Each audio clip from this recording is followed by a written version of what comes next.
ಯಾವುದೇ ಸ್ಕೀಮ್ ತೆಗೆದುಕೊಡಿ, ಬೇರೆ ರಾಜ್ಯಗಳಿಗೆ ಕಂಪೇರ್ ಮಾಡಿ, ನಾನು ಬೇರೆ ರಾಜ್ಯ ಗುಜರಾತ್ ರಾಜ್ಯ ಆಗಲಿ ಬೇರೆ ರಾಜ್ಯ ನಾನು ಹೋಲಿಕೆ ಮಾಡ್ಲಿಕ್ಕೆ ನಂಗೆ ಇಷ್ಟ ಇಲ್ಲ. ನನಗೆ ನಮ್ಮ ಪಾಲ್ ನಮ್ಗೆ ಸಿಕ್ಕರು ಸಾಕು, ಅವ್ರಿಗೆ ಎಷ್ಟಾದ್ರೂ ಬೇರೆಯವ್ರು ಕೊಟ್ಕೊಳ್ಳಿ. ನಮ್ಗೆ ಎಷ್ಟು ನಾವು ಎಲಿಜಿಬಲ್ ಇದ್ದೀವಿ, ನಾವೇನು ಅವ್ರಿಗೆ ದುಡ್ಡು ಕೊಡ್ತಾ ಇದ್ದೀವಿ ಅದ್ರ ತಕ್ಕಂತೆ ನಮ್ಗೇನು ಪಾಲನ್ನು ಕೊಟ್ಟರೆ ನಮಗೆ ಅಷ್ಟು ಸಾಕು. ಅದರಲ್ಲಿ ನಾವೇನೋ ತಿಳ್ಕೊಂಡಿದ್ದೋ ಈ BJP ಸರ್ಕಾರ ಡಬಲ್ ಇಂಜಿನ್ ಸರ್ಕಾರ ಇದೆ, ಇಲ್ಲೂ ಅಲ್ಲಿ ಸರ್ಕಾರ ಅಲ್ಲೂ ಸರ್ಕಾರ, ಬಹುಶಃ ಏನೋ ಆಗಿರ್ಬೋದು, ನಮ್ಗೆ ಹಣ ಸಿಕ್ಕಿರ್ಬೋದು ಅಂತ ನಾವೆಲ್ಲ ಲೆಕ್ಕ ಹಾಕ್ತೇವೆ. ಸೊ ಕ್ಯಾಬಿನೆಟಲ್ಲಿ ಕೂಡ ನಾವೆಲ್ಲ ಇದ್ರ ಬಗ್ಗೆ ದೊಡ್ಡ ಡಿಸ್ಕಷನ್ ಮಾಡೋದು, ಯಾಕಾಯಿತು ಏನಾಯಿತು ಅಂತೆಲ್ಲ ಲೆಕ್ಕಾಚಾರ ನೋಡಿದ್ರೆ ಆಲ್ಮೋಸ್ಟ್ 62,000 ಲಾಸ್ಟ್ 5 years 62,000 ಕೋಟಿ ರೂಪಾಯಿ ನಮಗೆ ಕಡಿಮೆ ಆಗಿದೆ. ಹೆಂಗೆ ನಾವು ಡೈಜೆಸ್ಟ್ ಮಾಡ್ಕೊಳ್ಳೋದು 5 ವರ್ಷಕ್ಕೆ? ಜೊತೆಗೆ ಏನು ಹಿಂದೆ ಏನು ಇತ್ತು, ಅವರು 2018ರಲ್ಲಿ ಏನು ಅವ್ರ ಗಾತ್ರ ಇದ್ದಿದ್ದಕ್ಕೂ ಈಗೂ ಡಬಲ್ ಆಗಿದೆ. 244 ಇದ್ದಿದ್ದು 450 ಆಗಿದೆ. ಸೊ ಅಷ್ಟು 45 ಲಕ್ಷ ಕೋಟಿ ರೂಪಾಯಿ ಆಗಿದೆ. ಸೊ ಹಂಗಿರೋಂಥ ಸಂದರ್ಭದಲ್ಲಿ ನಮಗೇನು ಆದಾಯ ಅಂತೂ ಹೆಚ್ಚಿಗೆ ಆಗಿಲ್ಲ, ದುಡ್ಡು ಬಂದಿಲ್ಲ. ಬಜೆಟ್ ಸೈಜ್ 2018-19ಕ್ಕೆ 24 ಲಕ್ಷ ಕೋಟಿ, 23-24ಕ್ಕೆ 45 ಲಕ್ಷ ಕೋಟಿ, ಇಷ್ಟೇ, ವೆರಿ ಸಿಂಪಲ್ ಆಗಿ. ಆಗ ನಮಗೆ ಬರ್ತಾ ಇದ್ದಿದ್ದು 46,000 ಕೋಟಿ ರೂಪಾಯಿ.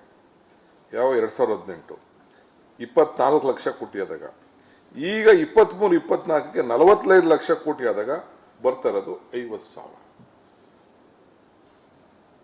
ಇದು ಅವರು ಕೇಳಿಲ್ಲ, MP ಗಳು ಕೇಳಿಲ್ಲ, ನಾವೆಲ್ಲ ಕೇಳಿದ್ದೇವೆ. ಏನು ಅನುಕೂಲ ಆಗ್ತದೆ?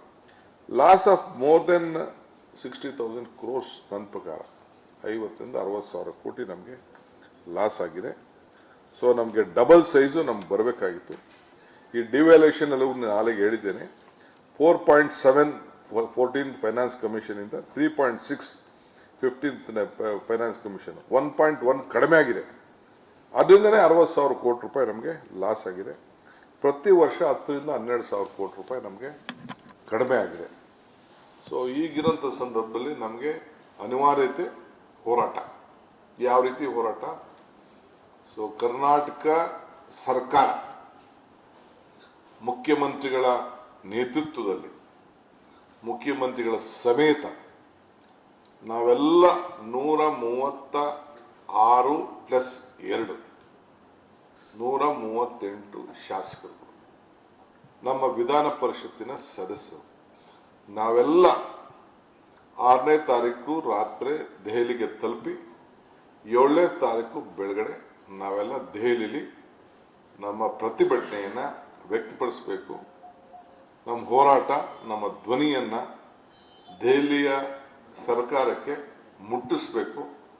ಆ ರೀತಿ ನಮ್ಮ ಹೋರಾಟವನ್ನು ನಾವು ಹಮ್ಮಿಕೊಂಡಿದ್ದೇವೆ. ಸೊ 7ನೇ ತಾರೀಕು ಬೆಳಗ್ಗೆ ಸುಮಾರು 10:30-11 ಗಂಟೆ ಅಷ್ಟೊತ್ತಿಗೆ ನಾವು ಎಲ್ಲಿ ನಮಗೆ ಪರ್ಮಿಷನ್ ಕೊಡ್ತಾರೋ, ಪರ್ಮಿಷನ್ಗೂ ನಾವು ಈಗಾಗಲೇ ಪತ್ರವನ್ನು ಬರೆದಿದ್ದೇನೆ. ಸೊ ಕೊಡ್ತಾರೋ, ನಮ್ಮ ಕಾಂಗ್ರೆಸ್ ಸರ್ಕಾರ, ಕರ್ನಾಟಕ ಸರ್ಕಾರ, ಅದಕ್ಕೆ ನಾವು ಹೋರಾಟವನ್ನು ಮಾಡ್ತೇನೆ.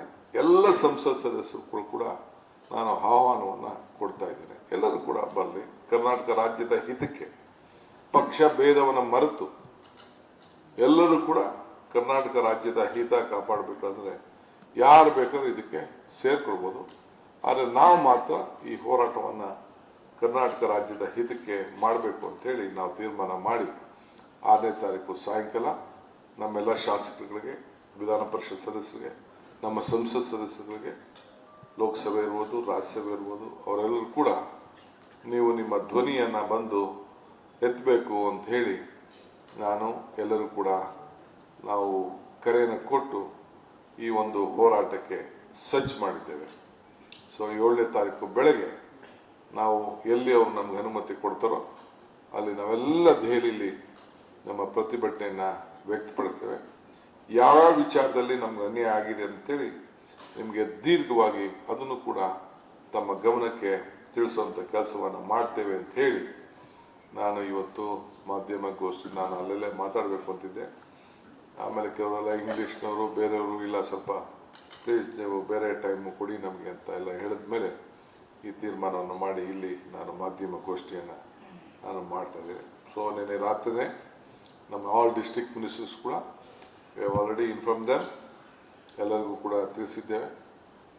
ಸೊ ಒಂದು